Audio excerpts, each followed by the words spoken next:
ሳቤላ ከዲና ጋር መኖር አልፈልግም፣ እናቴ ማርሊያን እፈልጋታለሁ፣ እናቴን አምጡልኝ እያለች ነው።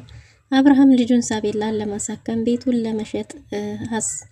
ለመሸጥ ተስማምቶ የጨረሰ ቢሆንም ግን ደግሞ ዲናና ማርኮን በጭራሽ ይሄ ቤት አይሸጡም እያለ ነው። አብርሃምም ይሄ ቤት እኮ የኔና የሚስቴ የልጄ ህይወት ያለው በዚህ ቤት ላይ ነው፣ ስለዚህ የቤት መሸጥ አለበት ብሎ ኢንጂነር አናግሮ ነበር። ኢንጂነሩም ገዢ ብሎ ቦታው ላይ የላከለት ሰው የማርዲያ እህት የሳቤላ አክስት ነበረች። ይቺ ሴትም የቤተሰቦችን ቤት በጭራሽ መሸጥ አችልም ብለዋለች። አብርሃምም ያልጠበቀው ነገር ገጥሞታል። ማርዲያ ወደ ቤተሰቧን ለመመለስ ወስናለች። ባሏንና የምትወደው የምታፈቅረውን ባሏንና ልጇን ሳቤላን ለማግኘት ወስና መታ በር ብታንኳኳም ግን ደግሞ ደፍራ ወደ ቤት መግባት አልቻለችም። የማርዲያ እህትም የቤተሰቦች ቤት በጭራሽ አይሸጥም ብለዋለች። ማርኮን ያሰበው የተሳካለት ይመስላል። ሰላም ሰላም፣ ውድና የተወደዳችሁ ውድ ቤተሰቦች እንደምን አላችሁ?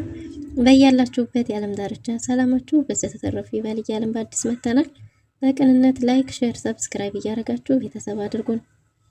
በባለፈው ክፍል እንደተመለከትነው ሳቤላ ተከታታይ ድራማ ማርዲያ እንግዲህ እስከ ዛሬ ድረስ ብቻዬን ተጨነቅኩ፣ ተጠበብኩ፣ ታመምኩኝ፣ ለቤተሰቤ ዋጋ ከፈልኩኝ፣ የእነሱን ደስታ ላለመንጠቅ እኔ ብቻዬን ሞትን ተጋፍጬ ሞቴን ስጠባበቅ ኖርኩኝ። አሁን ግን ልጄ እናቷን ማግኘት አለባት ብላለች። ማርዲያ ሁለት ልቡናለች። ማርዲያ ይሄን ሁሉ ትግል የታገልሽው የህይወትን ውጣ ውረድ ያየሽው ለዚህ ቅጥሽ ነበር፣ ላትገፊበት ላጨርሽው እያለች፣ በሌላ በኩል ደግሞ እስከ ዛሬ ተሰቃየሁት ይበቃቸዋል፣ ልጄ ማየት አለብኝ፣ ልጄ እናቷን ማየት መብት አላት እያለች ነው። አይ በእኔ ሞትማ ሲሰቃዩ እነሱን ከምመለከት እኔው እንደዚሁ ሞቼ ብቀር እነሱም ደግሞ ጠፍታለች በህይወት ትኖራለች እያሉ በተስፋ ቢኖሩ ይሻላል እያለች መላምት ይዛለች። ግን ደግሞ አንድ ውሳኔ ላይ መድረስ አለባት። የብል ከህመሟ የበለጠ ጭንቀቷ በዝቷል። መሄድ ፈልጋለች። በተለይ ልጇን ካየቻት በኋላ ልጇ ሳቤላ የተናገረቻት ንግግር ከህሊናዋ አልወጣ ብሎ በአእምሮዋ ላይ እየተመላለሰ ያቃጭላል። ልጇ ሳቤላ የኔ እናት እኔን ተወደኝ ይሆን? ብትወደኝ ስለምን ጥላይ ትሄድ ነበር? ባትወደኝ ነው እንጂ ያለቻት ቃላት እየተመላለሰ አይ ልጄ ስቃዊ እስከዛሬ ይበቃታል፣ አሁን ሂጄ አብሬያት ሊሆን ይገባል ብላ ወስና በሩን አንኳኩታለች። ግን ደግሞ በር ላይ ከደረሰች በኋላ በሩን አንኳኩታ እንግዲህ አብርሃም ልዩ እያለ አንድ በአንድ ቢጣራም ማናቸውም ምላሽ ሊሰጡት አልቻሉም። በዚህን ጊዜ አብርሃም በሩን ሊከፍት ወደ ውጭ ወጥቷል። በሩን ሊከፍት ወደ ውጭ በወጣበት ጊዜ ግን በር ያንኳኳው ሰው ማንም ሰው አልነበረም። እንዴ ለዚህ ቅጣቸው ነው ሲያንኳኩ የነበረው? ምናልባት ልጆች ሆኑ እንደሞስ በዛ ልክ ተንኳክቶ እንዴት ሰው የለም እያለ አብርሃም ዙሪያውን ከተመለከተ በኋላ እዛው በር ላይ ቆም ብሎ ስልክ እያወራ ነው። የደወለለትም ኢንጂነሩ ነበር። ኢንጂነሩ ደውሎለት ቤት የሚገዙት ሰዎች በሐሳቡ እንዴት ተስማሙና አብርሃም ባለው ዋጋ ሊገዙት እንደሚችሉ እየነገረው፣ አብርሃምም በደስታ ፈገግ እያለ ስልኩን እያዋራ ነበር። በዚህን ጊዜ ማርዲያ ከርቀት ሆና እየተመለከተችው ሳለ አብዬ የኔ ፍቅር አሁን ምን አለበት መጥቼ ጥምጥም ብዬ ማቀፍ ብችል እያለች ብቻዋን በሐሳብ እየተብሰለሰለች ነው። እሱ ፈገግ ባለ ቁጥር እሷን ፈገግ ትላለች። ላንተ ሳቅና ደስታ ይገባሃል፣ ግን ደግሞ ምን አለበት አሁን መጥቼ ጥምጥም ብዬ ላቅፍህ ብችል፣ ግን ደግሞ በተኛህበት ጥዬ የሄድኩት ሚስትህ አሁን ብታገኝስ ምን ትለኝ ይሆን እያለች፣ ደግሞ እኮ ይሄን ያረኩት የእናንተን ደስታ ላለመንጠቅ፣ እናንተ የኔ ሞት እየተጠባበቃችሁ ስትሰቃዩ ላለማየት ለእናንተ ብዬ እኮ ነው ብቻዬን ሁሉ ዋጋ የከፈልኩት፣ ከሞቀ ቤት የወጣሁት፣ ሀብትና ንብረቴን ትቼ የተሰደድኩት፣ ጫካ በጫካ የኖርኩት፣ ሞቴን በመጠባበቅ እስከ ዛሬ ድረስ በስጋት የኖርኩት እያለች ብቻዋን ማብሰልሰል ጀምራለች። አብርሃም ሲስቅ ትስቃለች። አብዬ ከስተሃል፣ ጠቁረሃል፣ ምን ሆነህ ነው? አልተመቸህም ይሆን? አሞህ ይሆን? ምን ሆነህ ነው? እያለች የራሷን ትልቁን ህመም ትታ ላቢ መክሳትና መጥቆር እየተጨነቀች በናፍቆት እየተመለከተችው ነው። አብርሃም ግን ልጆች አቋቁተው ጥለው ሄደዋል በሩን ብሎ ስላሰበ እዛው ቆሞ ዙሪያ ገባውን እየተመለከተ ስልኩን እያወራ ፈገግ እያለ ነበር። በስተመጨረሻም እሺ በቃቸው እዛው ቦታው ላይ እንገናኝ ብሎ ወደ ውስጥ በገባ ጊዜ አያያይ ሳይቼህ እኮ አልጠገብኩህም፣ ገና ናፍቆት የመች ተወጣውና ነው፣ እባክህ አትግባ እያለችው ነበር። ልክ የሚሰማት ይመስል ግን ደግሞ አብርሃም ምንም እየሰማት አይደለም።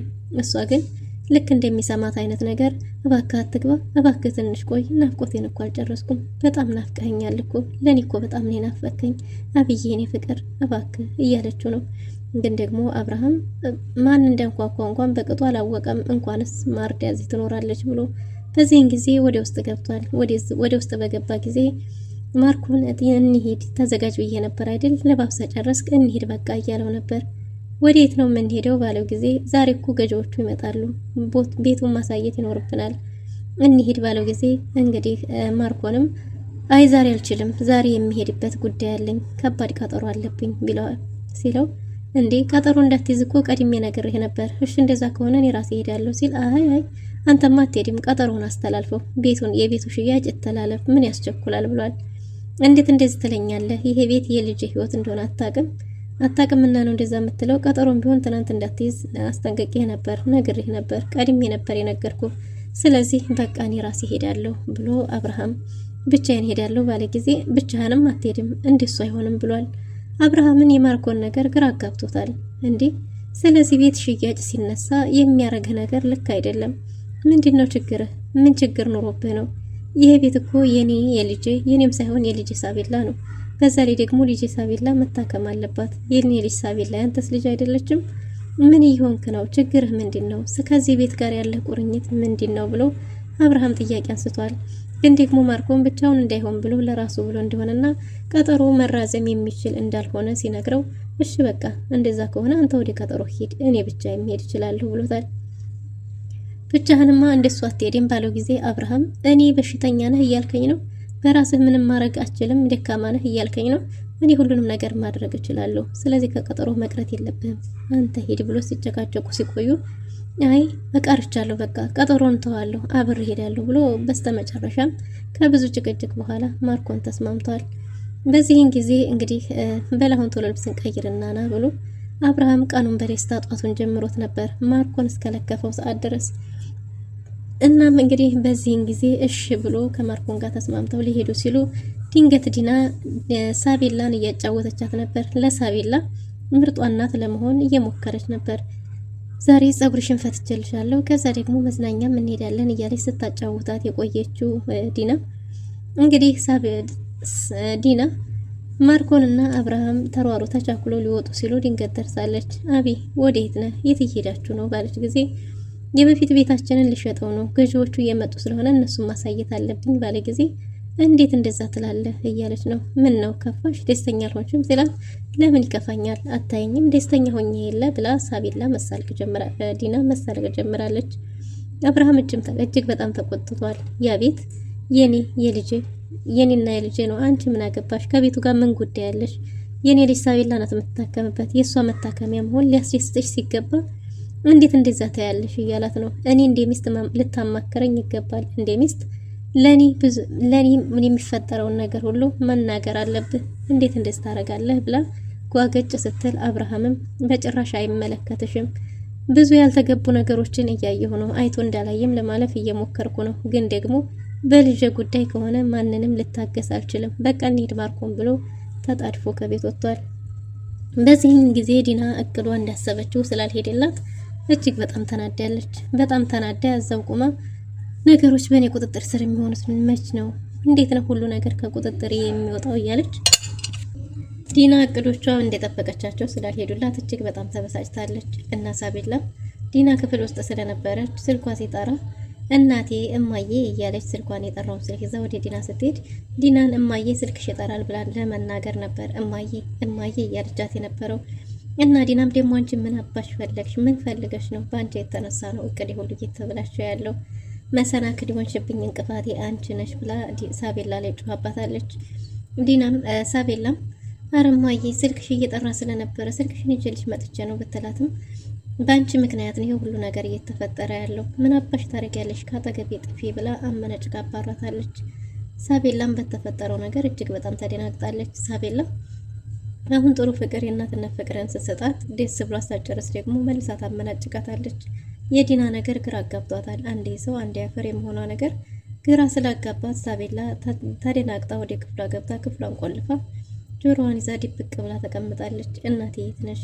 እናቴ ማርዳ የት ነው ያለሽው? አትወጂኝም ነው? ለምንድን ነው ጥለሽኝ ሄድሽው? እኔ ከዲና ጋር መኖር አልፈልግም እያለች ነው። ዲና እዛ ቤት ለመቆየት ያለቻት ቀሪ ካርዷ ሳቤላ እንደሆነች ስታምን እንግዲህ ሳቤላ ላይ እንደዛ መጮህ እንዳልነበረባት ሳቤላ ማመናጨቅና ማስደንገጥ እንደሌለባት ተሰምቷት በሰራችው ስህተቷ ተጸጽታ ሳቤላን ይቅርታ ለመጠየቅ ብትሄድም ሳቤላ ግን በሯን ዘግታ እያለቀሰች ነበር። ሳቤላ እናቷን መናፈቅና ስለ እናቷ ማሰብ ከጀመረች እጅግ በጣም ቆይታለች። አሁን ደግሞ የዲና ሁኔታ ሲጨመርበት አንድ ቀን የእናት ፍቅር፣ አንድ ቀን ሰይጣን፣ አንድ ቀን ሰው ስትሆንባት ግራ ተጋብታለች። ከዚህ በኋላ ዲናን አልፈልግም፣ እናቴ ማርጋ የት ነሽ? ናፍቀሽኛል እያለች እያለቀሰች ነበር። እናም እንግዲህ በዚህ ሁኔታ ላይ ሳለች ዲና ሂዳ የኔ ልጅ ሳቤላ የኔ ቆንጆ እያለች ስትለማመጣት ብትሞክርም ሳቤላ በጭራሽ ምላሽ አልሰጠቻትም። ይቅርታ እንደዛ መጮህ አልነበረብኝም፣ አንቺ ላይ ተበሳጭቼ ስለነበረ ነው ሳቡዬ የኔ ቆንጆ ብትላትም ምንም አይነት ምላሽ አልሰጠቻትም።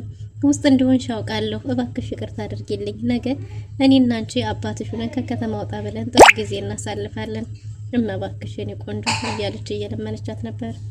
ሳቤላም የዲና ሁኔታ ማስመሰል እንደሆነ ሲገባት የምትላትን ላለመስማት ጆሮዋን ይዛለች። አንቺም አንቺም አቅም ተቆጣሽ ማለት ነው። አሁን ይህን ጊዜ ለአባቷ ትነግረዋለች። ለአባቷ ከነገረችው ደግሞ አለቀልኝ፣ እቅድ ሁሉ ገደል ገባ። እንዴት እንደዛ ትናገሪያለሽ? እንደዛ መናገር አልነበረብሽም እያለች በራሷ መጸጸት ጀምራለች። ሳቤላም በሯን ዘግታ ብቻዋን ቁጭ ማለትና መቆዘም መርጣለች። በሌላ በኩል ልዩ ስልክ እየተጠባበቀች ነው። ለሙልጭ ብትደውልለትም ሙልጭ ሁለተኛ አጠገቡ እንዳደርስና ለሱ ስልክ እንዳደውልለት አስረግጦ ነግሯት ነበር። እናም እንግዲህ አንድ ስልክ ሲደወል የሩታን ስልክ ተሯሩጣ ነበር ያነሳችው። የሩታን ስልክ ባነሳችበት ጊዜ ግን ሙልጭ ሳይሆን ያነሳው የደወለው የርብቃ አባት ነበር። ልዩ ሙልጭ መስራት እባክህ ሙልጭ እጅግ በጣም ይቅርታ እንዲያተዘጋው አንድ ጊዜ ላስረዳ እባክህ ይቅርታ አድርግልኝ እያለች ሳለ ርብቃን አገናኙኝ የሚል ድምጽ ስትሰማ በጣም ተደናግጣ ርብቃ በጣም ይቅርታ አባትሽ ናቸው መሰል ስትላት አባቴ ብላ ተቀብላ ስልኩን እያነሳች ነበር። ርብቃም እንግዲህ ክፍለ ሀገር እንደሆነችና ክፍለ ሀገር ሁሉም ሰላም እንደሆነ ለአባቷ ስታወራ ስትሰማ ልዩ ክፍለ ሀገር የሚለው ነገር አስደንግጧታል። እናም ርብቃ አባቷን ስልክ አናግራ ከዘጋች በኋላ አባቷ 150 ሺህ ብር እንደሚፈልጉ ነግረዋታል። እናም እንግዲህ ለኤፊ ደውላለች ማለት ነው። ኤፊ ብር በተነሳ ቁጥር ስሩ ይገታተራል። ምክንያቱም ርብቃ ለወደፊታችን ይሆነናል መቋቋሚያ ብላ የሰጠችውን ገንዘብ በሙሉ ቁማር ተጫውታ አስበልጦታል። እናም እንግዲህ ገንዘብ ባነሳችበት ቁጥር ሁልጊዜ ይደናገጣል። እናም አሁን ብር ባለችው ጊዜ እንደውም ሁሉንም አምጥቼ ግንባርሽ ላይ ጥልልሻለሁ ብሏት ነበር። እሷም አምጥተህ ስጠኝ ብላ እንደ ቀልድ ብትናገርም እሱም እሺ አምጥቼ ሰጥሻለሁ እሷ እንደምትወደው ስለሚያውቅ እንጂ ምንም አይነት ብር አልነበረውም። እናም እሺ ብሎ በሀሳቧ ተስማምታል። ዶክተር ርብቃም ይቅርታ ጠይቀው ሙሉ ገንዘቡን ሳይሆን የምትፈልገው አባቷ የጠይቃትን 150 ሺህ ብር ብቻ ይዞላት እንዲመጣና እንዲናፈቀችው ተናግራለች። እሱም እሺ ብሎ በዚሁ ስልኩ ከተዘጋ በኋላ ልዩ ገጠር የሚለው ነገር ግራ እንዴት ተጋባት ስታቅ አባቴ ጥሩ አባት ነው ያለኝ። አሁን እኮ ይሄን ብር ራሱ ሲጠይቅ ከኔ ከልጁ የሚጠይቅ ሳይሆን ከሌላ ሰው የሚጠይቅ ነው መስለው ምስኪን አባት ነው ያለኝ ብላታለች።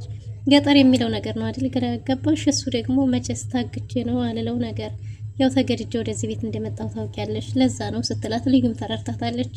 እና ከዚህ በኋላ እኔና አንቺ ተባብረን ይሄን ቤት ማቆም አለብን። እኔና አንቺ መሀል ምንም አይነት ክፍተት መኖር የለበትም። እኔና አንቺ ተማማች ሆነናል። አንቺና እኔ ተባብረን የዚህን ቤተሰብ ሰላም እንመልሳለን። አንቺ ለኔ እኔ ላንቺ እንቆማለን ተብለው ቃል ተገባብተዋል። እናም እንግዲህ ልዩ የሙልጭ ነገር እጅግ በጣም አሳስቧታል። ሙልጭ ሲያደርግላት የነበረው ሁሉ ነገር በሀሳቧ እየመጣ ስለሷ አብዝታ መጨነቅ ጀምራለች።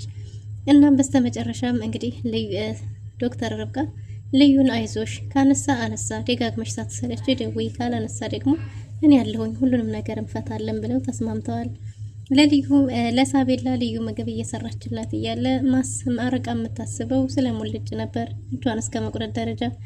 ለልዩ ምግብ አዘጋጅታ ከጨረሰች በኋላ ስታደርስላት ልዩ በሯን ቆልፋ ነበር። ሳቤላ በሯን ቆልፋ ስለነበረ ልዩ በሯን አንኳኩታ አልከፍት ስትላት የኔ እርግብ ምን ሆነሽብኝ ነው ስትል ድምጿን ስትሰማ ልዩ መሆኗን በር ከፍታላታለች። በር ከከፈተችላት በኋላ እናቷን እንድታገናኛትና እናቴ አትወደኝም አይደል የሚል ጥያቄ ጠይቃ ነበር። ግን ደግሞ ልዩ እናቷ በጣም እንደምትወዳትና የጠፋችውም ለብሷ በማሰብ እንደሆነ ተናግራለች። ሙታለች አይደል ባለቻት ጊዜ እናቷ እንዳልሞተች በህይወት እንዳለች እንደምታገናኛት ነግራት ነበር። ያለችበትን ታውቂያለሽ አይደል ስትላት እንደማታውቅ ተናግራለች። አሁን እኮ አገናኝሻለሁ ብለሽ ነበር እያለቻት ነው። ማንም ሰው እንዲዋሸኝ አልፈልግም። አንቺም ቢሆን እኔ እንድረጋጋ እየዋሸሽኝ እንጂ እናቴ ሞታለች እና ደግሞ ከዲና ጋር መኖር አልፈልግም፣ እናቴን አምጡልኝ እያለች እያነባች ነው። ምን እንደሆነች ብትጠይቃትም አይ እኔ ማንንም ሰው ማናገርም ሆነ ማየት አልፈልግም፣ እናቴን አገናኘኝ ብላ ፊቷን አዙራ ተቆጥታ ተኝታለች። ልዩም በጣም በተፈጠረው ነገር ተደናግጣለች። ልዩ እውነቱን እያወቀች እውነቱ እንደዚህ ነው ብላ ለመናገርም ግራ ተጋብታለች። ግን ደግሞ አገናኝሻለሁ ብላት ነበር። ግን ደግሞ ሳቤላ መቼ የሚለው ነገር አጥብቃ ይዛታለች። በዚህ ሁኔታ ላይ ሳሉ እንግዲህ አብርሃምና ማርኮን ገዢውን ሄደው እየጠበቁ ነው። ገዢው ደግሞ አርፍዷል እና ማርኮን እንዲፋረስ ስለሚፈልግ እንሂድ እያለ ነበር። አብርሃም አንተ ሄድ፣ እኔ እዚሁ መጠበቅ እችላለሁ፣ ከመጣን ትንሽ ደቂቃ ነው እያሉ እየተጨቃጨቁ ሳለ እንግዲህ የማርዲያ እህት መጣለች ማለት ነው። የማርዲያ እህት ስትመጣ ሰሎሜ ደግሞ አንቺ ዝም ምን ታረጊያለሽ ባላት ጊዜ ስትጠበቅ የነበረችው ቤት ገዢ ድንገት ሰሎሜ መሆኗን ሲያይ አብርሃም እጅግ በጣም ተናዷል። አንቺ ደግሞ እዚህ ምን ታረጊያለሽ ባላት ጊዜ ደላሎች ቤት መግዛት ፈልጋ እሱን ቤት እንደጠቁሟት ተናግራ ነበር። ይሄ ሆን ብለሽ እየተከታተልሽ መሆን አለበት ባላት ጊዜ አብርሃምም ይሄ ቤት የእህቴና የቤተሰቦቼ ቤት ነው፣ በቤተሰቦቼ ቤት ደግሞ እንደፈለክ ስትፈነጥዝበት ቆም ያለ ይህም ብላለች። አብርሃምም አይመለከትሽም፣ ይሄ ቤት የኔና የልጄ የሚስቴ ነው ብሎ ነበር። ግን ደግሞ ሰሎሜ እኔ በጭራሽ እያለሁ የቤተሰቦችን ቤት መሸጥ መለወጥም እንደልብህ መሆን አችልም ብላለች። አብርሃምም እጅግ በጣም ተናዶ ወደ ቤት ተመልሷል። ውድና የተወደዳችሁ ለዛሬ ነበረን ቆይታ ይህን ይመስል ነበር። በቀጣይ እስከምንገናኝ መልካም ጊዜ